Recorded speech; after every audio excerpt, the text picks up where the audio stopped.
Bonjour à toutes et à tous et bienvenue dans cette nouvelle édition du JT de la rédaction de News Assurance Pro. Nous sommes le lundi 5 mars, voici les titres.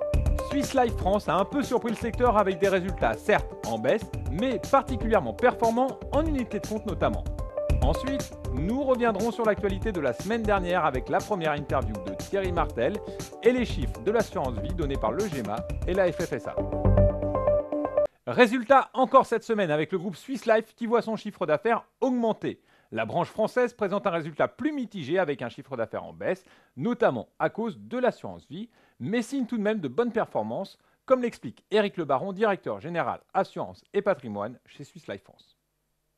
Compte tenu du contexte, on est plutôt très satisfait de notre performance en assurance vie, notamment avec une collecte nette qui est restée positive tout au long de l'année et une part en unité de compte qui est au-delà des objectifs qu'on s'était fixés, puisque en production, on est au-delà de 40% de notre collecte en unité de compte. On s'est positionné très clairement sur cette activité-là, et donc avec une offre aussi qui est adaptée dans un contexte financier un peu difficile, avec des extrêmes volatilités. Donc on a trouvé des solutions alternatives.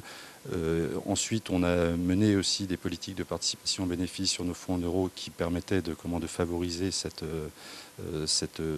exposition en unité de compte pour redonner au client la part de risque, la rémunération de la part de risque qu'il a bien voulu consentir. Et donc l'ensemble de ces éléments-là, et aussi au travers de nos réseaux de distribution qui sont plutôt spécialisés en investissement financier, nous avons réussi une performance qui est non négligeable en matière d'unité de compte. Nous revenons maintenant sur l'actualité de la semaine avec la sortie dans la presse d'une interview de Thierry Martel, la première en tant que nouveau dirigeant de Groupama. Actualité toujours, l'assurance vie a encore connu un mois de décollecte en janvier, mais moins intense qu'en fin d'année 2011. Ce sujet a été préparé pour vous par Thierry Gouby. Dans une interview accordée au Figaro.fr lundi dernier, Thierry Martel, le directeur général de Groupama, faisait sa première déclaration officielle. Dans cet entretien, celui qui remplace Jean Azéma à la tête de l'assureur mutualiste depuis octobre dernier annonce qu'il renonce au projet d'introduction en bourse de Groupama.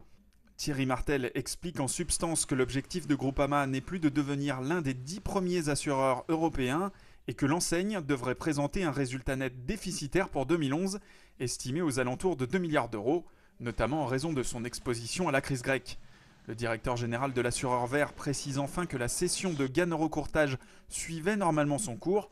Plusieurs repreneurs étudient actuellement le dossier pour une annonce officielle de rachat en mars. L'assurance vie semble se redresser en ce début d'année 2012 puisqu'elle enregistre pour janvier une décollecte moins importante que ces derniers mois difficiles.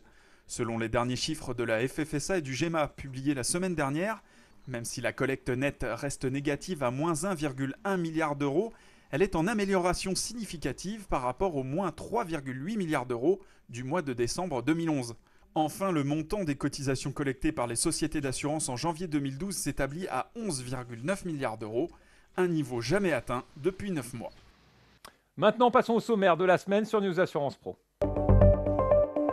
Mercredi, vous avez rendez-vous avec notre nouveau format, le Replay 360, qui vous fera découvrir des séquences télévisées parlant d'assurance.